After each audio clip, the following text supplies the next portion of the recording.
우리 주일학교 교육부 자녀들이 코로나 4차 대유행 가운데에서도 여름 성경학교 또 여름 수련회를 잘 은혜 가운데 마쳤습니다. 그래서 여름 사역한 그 내용들을 우리 영상으로 우리 성도님들께 소개하고자 준비했습니다. 우리 영상 잠시 보시겠습니다.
우리 여름 사역을 위해서 수고한 교육자들, 교사분들, 또 무엇보다도 학부형들이 더 수고 많이 하셨고요. 우리 교육부 자녀들을 위해서 우리 축하와 또 축복의 박수 부탁드립니다.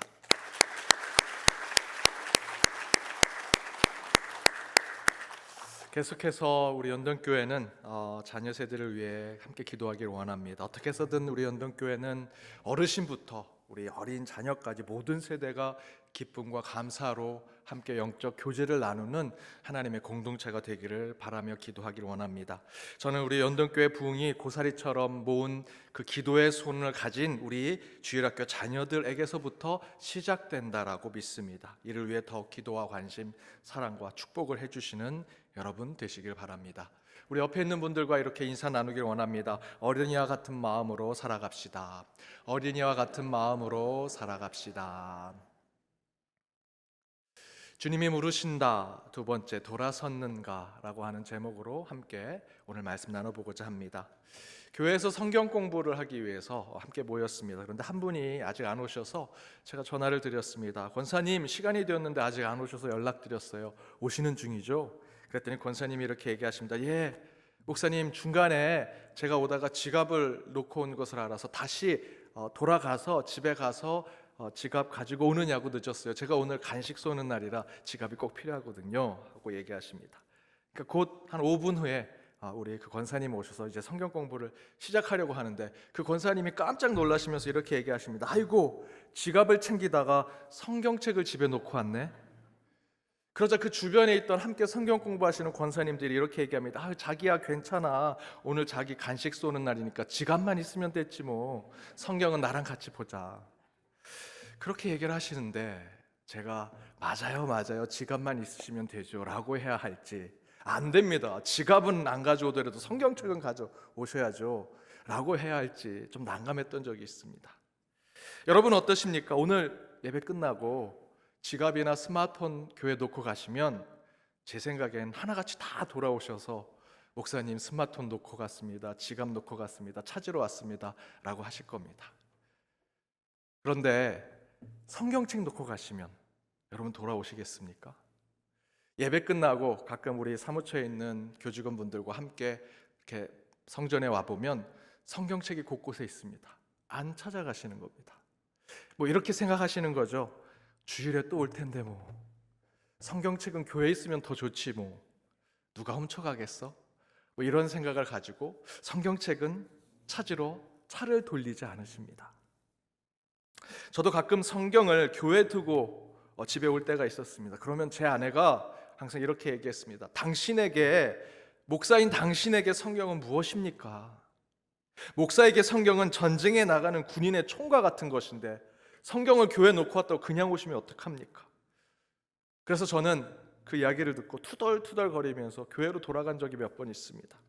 그런데 돌아가면서 제 투덜투덜 거렸던 제 마음이 가라앉고, 아내 말이 맞지, 목사에게 총은 성경인데 하나님 말씀을 놓고 오면 안 되지 하고 성경을 찾아왔던 적이 있습니다. 저는 이 경험 속에서 두 가지 우리에게 주어지는 회개에 대한 교훈을 깨닫습니다. 그 첫 번째는, 회개는 잘못된 것을 깨달았을 때 돌아서는 것이다 라는 겁니다. 하나님 말씀을 놓고 왔다면, 성경을 놓고 왔다면 당연히 돌아가서 그 하나님의 말씀 성경을 가져오려고 하는 것, 잘못된 것을 깨닫고 돌아서려고 하는 것이 회개라는 것이죠. 가던 길에 문제가 있다면 가던 길을 멈추고 다시 돌아서 가는 것, 그것이 회개입니다. 두 번째는 옳고 바른 것을 위해 돌아서고 방향을 전환하는 것이 회개라는 것이죠. 물론 지갑과 스마트폰 놓고 가셨으면 돌아가서 그것을 찾아올 필요가 있죠. 하지만 그것을 가지고 회개라고 얘기하진 않습니다. 우리 신앙 가운데 회개라는 것은 우리의 참된 생명이신 예수 그리스도를 인격으로 만난 후에 내가 가던 길이 지금 잘못됐구나, 그렇다면 다시 돌아가야겠다라고 깨닫고 다시 그것을 판단하고 방향을 틀어서 새로운 곳으로 나아가는 것이 회개라는 것이죠. 예수 그리스도 때문에 되돌아서서 방향을 전환하는 것이 회개라는 것입니다. 그렇게 본다면 회개는 무조건 돌아선다고 다 회개가 아니라는 것이죠. 특별히 저와 여러분과 같은 그리스도인들은 우리 가운데 영적인 변화, 신앙적인 전환이 이루어지는 것을 회개라고 할 수 있습니다. 따라서 회개에 대해서 간단히 말씀드리면, 영적인 돌아섬, 신앙적인 전환이 회개라고 말씀드릴 수 있습니다. 아직도 우리는 코로나의 굴레에 벗어나지 못했습니다. 아마도 이 코로나의 굴레 가운데 함께 살아야 한다라고 많은 사람들이 전망하고 있죠. 위드 코로나를 얘기합니다. 사실 우리 아이들의 꿈은 훌륭한 선생님, 존경받는 지도자, 멋있는 운동선수나 연예인, 이런 꿈들을 많이 가지고 있었는데, 최근에 제가 한 교육부에서 일하시는 분과 얘기를 나누는데, 학교에서 일하시는 분이 요즘 아이들의 꿈이 커서 뭐가 되겠다라는 것이 아니라 마스크 벗고 축구하고 싶어요. 마스크 벗고 생일잔치 친구들과 하고 싶어요. 마스크 벗고 부모님과 형제들과 함께 편안한 여행 가고 싶어요. 그게 꿈이 되었다고 합니다. 그 얘기를 듣는데 마음이 아픕니다. 저와 여러분은 그리스도인으로서 이런 상황 속에서 아이들의 꿈이 사라지고 그저 코로나의 굴레에 묶여있는 그런 꿈만 꾸는 이 상황 속에 눈에 보이는 그 현상만 보고 판단해서는 안 된다라는 것이죠. 이 코로나의 상황 속에서 눈에 보이지 않는 하나님의 메시지를 저와 여러분이 들을 필요가 있습니다. 그 가운데 저는 이 코로나 시대에 하나님께서 계속해서 우리에게 주시는 메시지가 있다고 생각합니다. 눈에 보이진 않지만 우리의 심령 가운데 들려오는 그 메시지는 돌아서라, 전환해라, 바꾸라, 변화해라 라는 것을 지금 계속해서 우리 교회와 우리 마음 가운데 계속해서 들려주고 계신다는 거죠. 지금 곧 하나님이 코로나를 겪는 한국교회와 그리스도인들 앞에 서 계신다면 아마 이렇게 얘기하실 것입니다. 너는 지금 이 고난의 시대 속에 나를 통해, 예수 그리스도를 통해 돌아섰는가? 라는 질문을 하신다라고 생각합니다. 최근에 우리 교회 옆에 있는 중앙성결교회를 섬기고 계신 한기채 목사님께서 내가 먼저 회개해야 할 한국교회 7가지 죄라는 책을 쓰셨습니다. 이 제목대로 이 책에는 7가지 우리 한국교회가 지금 회개해야 할 이야기들을 적어 놓으셨습니다. 첫 번째는 영적 힘의 남용. 영적인 지도자들, 교회의 지도자들의 일탈과 잘못된 모습을 지적하고 있습니다.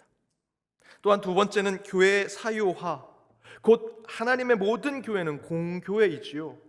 저희들이 오늘 사도신경 신앙고백 하셨습니다. 그 신앙고백 가운데 교회를 무엇이라 표현을 했습니까? 공교회, 한 분 하나님을 섬기는 교회. 건물은 다르고 이름은 다르지만 모든 교회는 한 분 하나님을 섬기는 공교회지요. 그렇다면 저희들은 그 가운데 불의한 교회 매매, 성직 매매는 하지 말아야 합니다. 금품을 가지고 성직을 또는 직분을 사지 말아야 하지요. 간접적으로 교회 세습이 이루어져서는 안 됩니다. 그러나 한국 교회는 그런 모습을 보이면서 그것을 회개해야 한다고 이야기합니다. 세 번째는 침묵 과다의 신도름. 교제하고 침묵하고 친교 나눔을 이야기하는 것이 교회 안에서 이것이 필요합니다. 그런데 이것이 지금 한국 교회는 과하다라는 것입니다. 교회 안에서 우리끼리만 서로 좋아하고 교제하고 나누는 것이죠. 하지만 예수님께서 말씀하신 교제라고 하는 코이노니아는 교회 안에 예수를 나의 구주로, 나의 구원자로 고백하는 사람들이 함께 모이는 것뿐만 아니라 예수가 사랑하는, 예수님이 사랑하는 사람들과도 함께 그 사랑을 나누는 것이 교제입니다. 그런데 한국 교회는 그 한쪽은 떼어놓고 우리끼리만 교제하고 그곳에 우리의 재정, 물질을 많이 쓰고 있다는 것이죠. 네 번째는 송사 신드롬입니다. 하나 되고 화평해야 될 교회가 너무나 송사가 많다는 것입니다. 교회 안에 화해하고 용서를 할 수 있는 기구가 있고 모임이 있는데 거기에 관심이 없습니다. 무조건 서로 다투기 시작하면 세상 법정으로 나아가려고 하는 한국 교회가 되었다는 것이죠. 다섯 번째는 공로자 신드롬입니다. 한국 교회는 은혜를 말하지만 실제로 자기 공로를 내세우는 자들이 많다는 것입니다. 자기 공로만 내세우면 좋겠는데 그 자기 공로로 교회로부터 대가를 받으려고 하는 사람도 많다. 내 큰 목소리, 내 지분이 교회에 있다라고 생각하는 거죠. 또한 여섯 번째는 신앙의 사생화입니다. 여러분, 신앙은 사회적 책임을 가지고 있습니다. 교회는요, 여러분, 저와 여러분이 우리의 개인적 영성과 신앙뿐만 아니라 사회를 위해, 이웃을 위해서 하나님의 사랑을 실천하고자 한다면 대사회적인 책임을 갖고 있습니다. 그렇지 않다면 굳이 이곳에 종로의 시장 바닥에 있을 필요가 없죠. 산속에 들어가면 됩니다. 교회가 이 땅에 사람들이 사는 그 중심에 서 있는 이유는 대사회적 책임을 다하기 위해서입니다. 그런데 지금 한국 교회는 우리의 신앙을 사생화, 개인화시키고 있다는 것입니다. 마지막 일곱 번째는 무례한 기독교의 모습입니다. 기독교인들의 예의가 없다는 것이죠.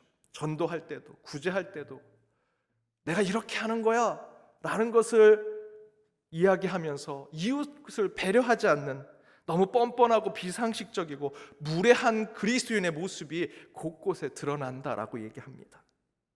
이 일곱 가지 중에 우리 연동교회와 저와 여러분은 어떤 개인적인 신앙에서 내가 어떤 것을 돌아서야 하는가 여러분 생각이 드십니까? 그 가운데 이 코로나 시대에 좀 더 우리의 피부에 와닿는 예배에 대해서 우리는 어떻게 생각했는지 한번 돌아보기를 원합니다.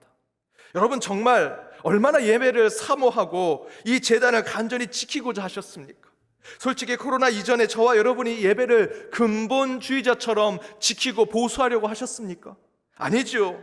코로나 이전에 우리는 예배를 온전히 드리지 않았습니다. 돌아서 생각해 보십시오. 참관자였고 구경꾼이었습니다. 영화나 연극을 보듯 관객처럼 앉아 있었죠. 그렇게 예배를 드리려고 했습니다. 그런데 딱 코로나가 터지니 예배를 못 드리게 되었습니다. 그러자 왜 예배를 드리지 않냐고 아우성이고 함성을 질렀습니다. 솔직히 그렇게 말씀하시는 분들이 코로나 이전에도 그렇게 목숨을 걸고 예배를 지키셨습니까? 저는 묻고 싶습니다. 그러나 저와 여러분 정직해야죠. 코로나 이전에 지금처럼 우리는 그렇게 예배를 지키고 보수하려고 했었는지, 그러지 않았던 모습이 더 많았습니다. 그러면서 지금에 와서 예배를 못 드리고 아쉽다, 기도를 못해 너무나 속상하다, 가면 쓴 그리스도인의 모습을 저와 여러분이 지금 보여주고 있습니다. 이 가운데 우리는 하나님의 음성을 들어야 합니다. 가면을 벗고 정직하게 고백해야 합니다. 이전에 예배를 소홀히 했습니다. 목숨처럼 예배를 지키지 못했습니다. 이제 저희가 돌아서겠습니다. 이제 우리의 신앙을 전환하겠습니다. 이 예배를 목숨처럼 지키는 자들 되겠습니다 라는 신앙 고백이 필요합니다. 그렇다면 이 시대에 우리는 무엇으로부터 돌아서야 하고 어떻게 돌아서야 할까? 그 첫 번째, 무엇으로부터 돌아서야 하는가? 라는 질문에는 당연한 것으로부터 돌아서야 합니다. 당연한 것으로부터 돌아서자. 오늘 구약 창세기의 본문 1절에 보면 이렇게 표현되어 있습니다. 그 아브라함에게 하나님께서 너는 너의 고향 친척 아버지의 집을 떠나라. 여기서의 고향 친척 아버지의 집은 눈을 감고도 갈 수 있는 곳, 너무나 익숙한 곳을, 편한 곳을 상징적으로 이야기하는 것입니다. 그런데 하나님은 바로 그런 당연한 곳, 익숙한 곳, 내가 늘 살아오던 곳으로부터 떠나라는 것입니다. 그곳으로부터 돌아서 와라. 예수님도 이렇게 말씀하십니다. 마태복음 10장 34절에 내가 세상에 화평을 주러 온 줄로 생각하지 말라. 화평이 아니요 검을 주러 왔노라.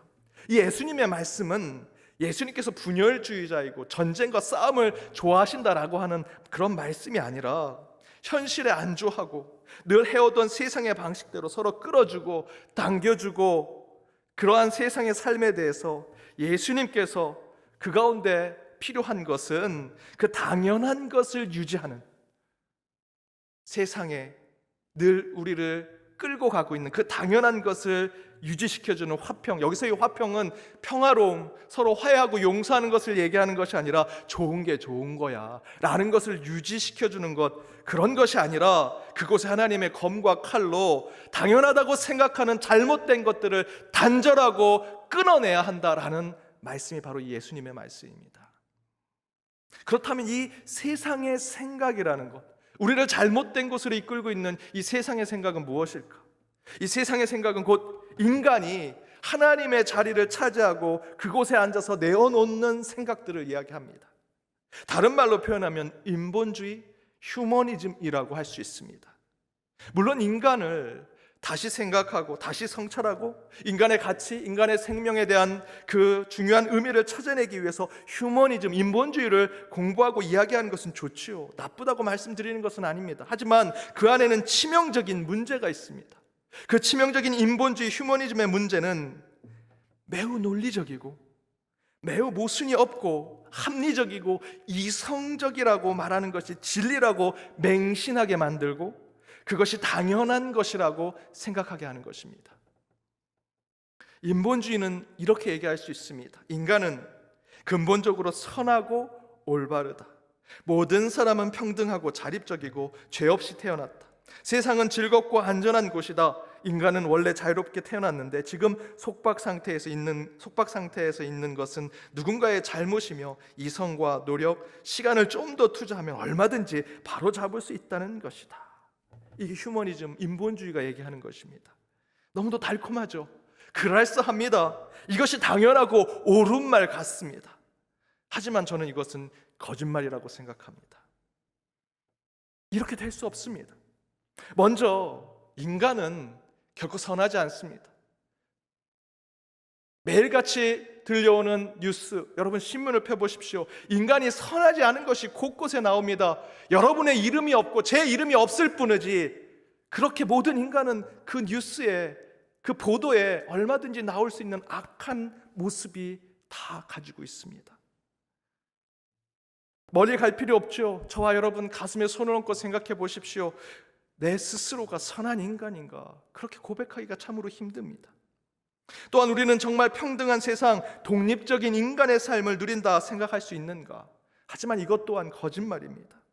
인간은 절대로 그럴 수 없습니다. 가깝게는 여러분, 코로나 상생 국민지원금 하위 88%에게 국가가 주기로 했습니다. 그리고 나서 바로 얼마 되지도 않았는데 시작하자마자 이 신청이 폭주됐다고 보도하고 있습니다. 그 이유는 간단합니다. 왜 내가 못 받느냐? 왜 불평등하냐라는 것이죠. 그 전에 어땠습니까?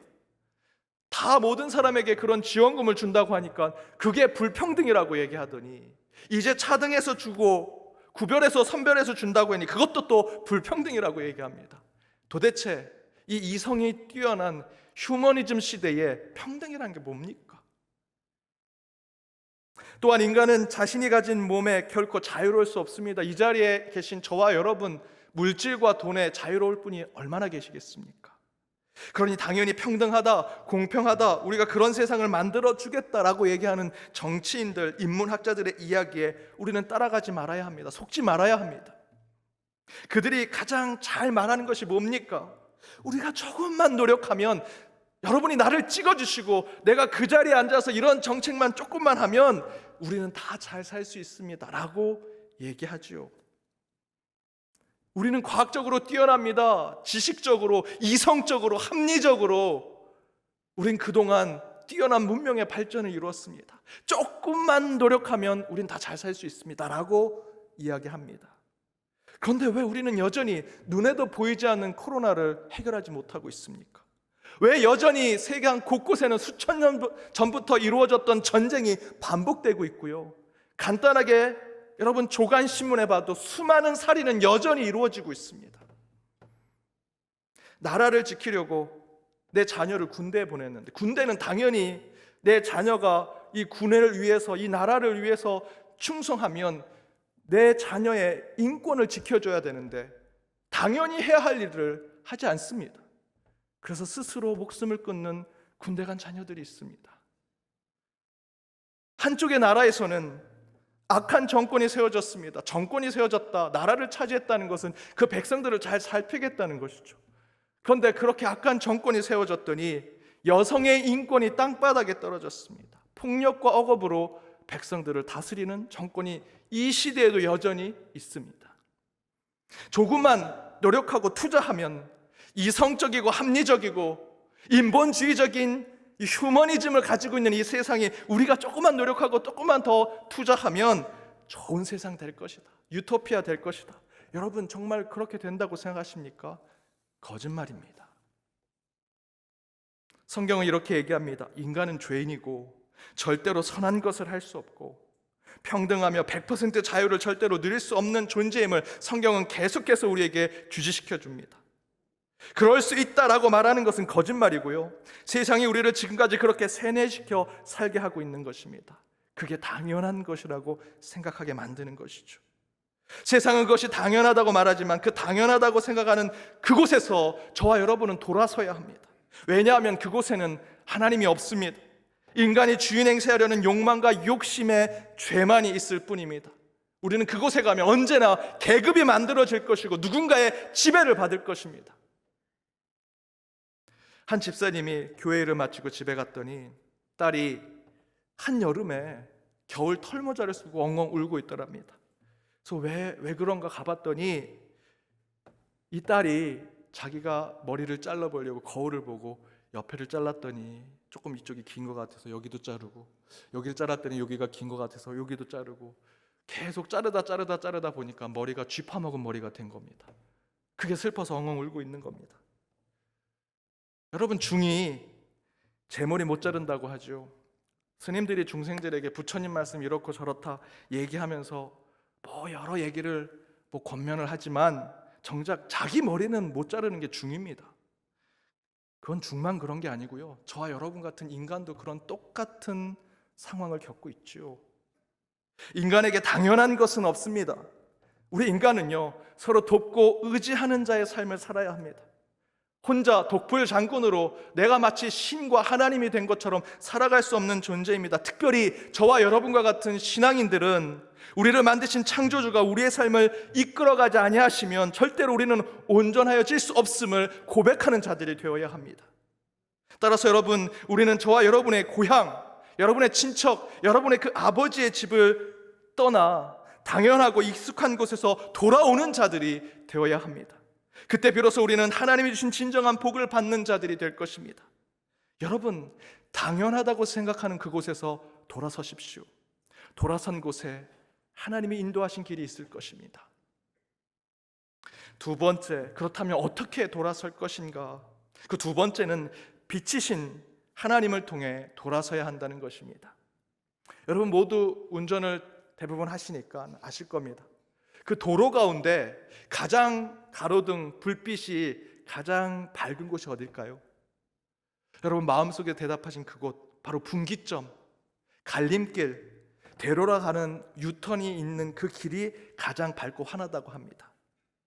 문제를 느끼고 잘못을 깨닫고 돌아설 때 여전히 우리의 그 길이 어둡고 캄캄하며 사실 어떻게 돌아설지 모르죠. 그런데 바로 그때 우리의 빛이신 하나님께서 우리의 인생의 분기점, 우리 인생의 갈림길에 빛으로 오셔서 우리를 환하게 비춰주신다라는 것입니다. 그렇게 우리는 돌아설 수 있다는 것이죠. 성경 곳곳에서 이것을 증거합니다. 요한복음 8장 12절 함께 읽어보겠습니다. 예수께서 또 말씀하여 이르시되 나는 세상의 빛이니 나를 따르는 자는 어둠에 다니지 아니하고 생명의 빛을 얻으리라. 에베소서 5장 말씀도 함께 읽겠습니다. 그들이 은밀히 행하는 것들은 말하기 또 부끄러운 것들이라. 그러나 책망을 받는 모든 것은 빛으로 말미암아 드러나나니 드러나는 것마다 빛이니라. 그러므로 이르시기를 잠자는 자여 깨어서 죽은 자들 가운데서 일어나라. 그리스도께서 너희에게 비추시리라 하셨느니라. 하나님은 우리에게 빛으로 오신다라고 성경은 증거하죠. 그러나 단순히 우리에게 빛만 환히 비춰주시는 것으로 끝나는 것이 아닙니다. 빛으로 오신 주님을 통해 우리의 잘못과 죄악을 환히 드러내게 하시고 그 어둠과 잘못된 것으로부터 우리를 돌아오게 하시기 위해서 하나님은 빛으로 우리에게 오셨고 계속해서 우리를 비추고 계신다라고 말씀하고 있습니다. 미국의 한 금은 보석방에 강도가 들었습니다. 새콤에 올려서 주인이 막 달려갔습니다. 그런데 다행히 없어진 보석은 없습니다. 강도가 들어오면서 전기를 끊어놓고 도둑질을 하려고 해서 그 전기줄만 끊어놓고 갔습니다. 전기만 나간 것을 고치면 되니까 이 주인은 아유 다행이다. 그래도 잃어버린 게 없어서 다행이다라고 생각했습니다. 그런데 며칠이 지나고 나서야 진짜 날강도를 당한 것을 깨닫게 됩니다. 알고 보았더니 그 강도가 보석은 하나도 안 가져가고 가격표를 다 옮겨놨습니다. 그리고는 그 다음날 손님으로 가장해서 와가지고 제일 비싼 보석을 제일 싼 가격에 다 사간 겁니다. 진짜 날강도를 당한 거죠. 잘못은 알고 있었죠. 아, 도둑이 들었다, 문제가 생겼다. 그런데 이렇게 봤더니 크게 문제가 없다고 생각하고 그 잘못된 것을 돌이키지 않았습니다. 더 찾아보지 않았습니다. 문제를 더 인식하지 않았습니다. 여러분, 이 이야기는 우리 믿는 자들에게 시사하는 바가 큽니다. 여러분, 사단은 매우 교모합니다. 어둠과 그림자로 우리를 끌고 가서 우리를 두려워 떨게 하지만 그 가운데 고통과 아픔은 주지 않습니다. 그리고 다시 어둠과 그 공포 가운데 나오게 되면 아, 별거 없네, 겁만 준 거네, 이 정도면 무섭지 않네, 나도 사단을 이길 수 있겠다라고 생각하게 하는 거죠. 그래서 그 분기점에서 분명하게 돌아서야 하는데 돌아서지 못하도록 만드는 것입니다. 사단들은 그 갈림길에서 확실하게 하나님의 길을 찾아야 하는데 우리에게 그 길을 찾지 않도록 만드는 것입니다. 따라서 우리는 반드시 영적인 분기점과 갈림길에 섰을 때 어디로 갈까 우리 인간 스스로 판단해서 결정하지 말아야 합니다. 오직 하나님의 빛, 예수 그리스도의 빛이 비추는 그곳을 향해 갈 수 있도록 주님, 제게 그 영광의 빛, 주님의 능력의 빛을 비춰주십시오 라고 기도하고 간구해야 합니다. 여러분이 스스로 돌아올 수 없습니다. 반드시 세상의 빛이 되신 예수 그리스도를 통해 우리의 죄가 밝히 드러나야 하고 나태함에 빠진 저와 여러분의 잠자는 영혼을 주님께서 깨우실 때 비로소 우리는 바르고 옳은 길을 갈 수 있다는 것입니다. 오늘 본문에 사도행전 2장 38절에 이렇게 기록되어 있죠. 함께 읽어보겠습니다. 베드로가 이르되 너희가 회개하여 각각 예수 그리스도의 이름으로 세례를 받고 죄 사함을 받으라. 그리하면 성령의 선물을 받으리니. 회개하라. 그리고 예수님의 이름으로 세례를 받으라. 그리고 죄 사함을 받으라. 그리고 그러면 성령을 선물로 받을 것이다. 여기서 예수님의 이름이 세례 받을 때만 나오니까 나머지들은 내가 어떻게든 회개하고 어떻게든 죄 사함을 그러면 성령을 선물로 주시겠지라고 생각하지만 그렇지 않습니다. 이 말씀은요, 모든 곳곳에 예수 그리스도가 소급되고 있는 것입니다. 회개도 예수 그리스도를 통해서, 세례도 예수의 이름을 통해서, 죄 사함을 받는 것도 예수 그리스도의 십자가를 통해서, 그리고 성령을 선물로 받는 것도 예수님을 통해서 받는 것이죠. 저와 여러분이 잘못된 것을 깨닫고 거기서 끝나는 것이 아닙니다. 그 가운데 주님 빛을 더 비춰 주옵소서. 우리가 이 갈림길 가운데 주님의 길로 가는 곳이 어딘지 더 빛으로 보여주십시오 해야 하는 것처럼 사도행전 2장 38절의 말씀도 이렇게 바꿀 수 있습니다. 베드로가 이르되 너희가 예수 그리스도로 회개하여 예수 그리스도의 이름으로 세례를 받고 예수로 말미암아 죄 사함을 받으라. 그리하면 예수를 통해 성령의 선물을 받게 될 것이다. 저와 여러분의 삶은 예수를 통해 죄를 깨닫는 것에서 머무는 것이 아니라 그 예수가 비춰진 빛을 통해서 우리가 돌아갈 길 또한 찾아야 합니다. 그 모든 것 주님께 맡기며 나아가는 삶이 되어야 한다는 것이죠.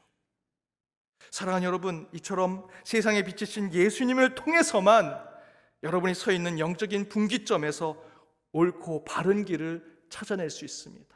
예수 외에는 안 됩니다. 저와 여러분의 능력으로, 이성으로, 휴머니즘과 인본주의로, 세상의 과학과 지식으로 안 됩니다. 반드시 예수 그리스도가 비추시는 그 빛으로 우리의 길을 찾아야 합니다. 한 주 수많은 분기점, 갈림길 앞에 서게 되시리라 생각이 듭니다. 그때마다 오늘 말씀을 생각하시며 여러분의 길을 환히 비춰주실 하나님만을 바라보며 지혜와 능력으로 살아가시는 저와 여러분이 되기를 주님의 이름으로 축복합니다. 이 시간 함께 기도하겠습니다. 우리의 빛이시며 길이신 하나님, 이 시간 성전과 각자의 예배 자리에서 주님의 말씀 가운데 나아가는 모든 주의 백성들을 기억하여 주옵소서. 오늘 주신 말씀대로 회개의 자리와 회심의 때에 우리는 주님께로 바로 돌아섰는지 이 시간 말씀을 통해 깊이 묵상하며 나아가오니 주님, 우리의 길과 생각을 인도하여 주옵소서. 먼저 당연하다고 생각하는 세상의 것으로부터 돌아서게 하시고 오직 예수 그리스도의 보혈과 십자가를 통해서만 영적인 분기점에서 바른 길을 찾아 나갈 수 있도록 주여 영광의 빛, 진리의 빛을 우리에게 비춰 주옵소서. 그 빛으로 능력 가운데 한 주 승리하는 저희 모두가 되기를 바라오며 이 모든 간구 예수 그리스도 이름으로 기도드립니다. 아멘.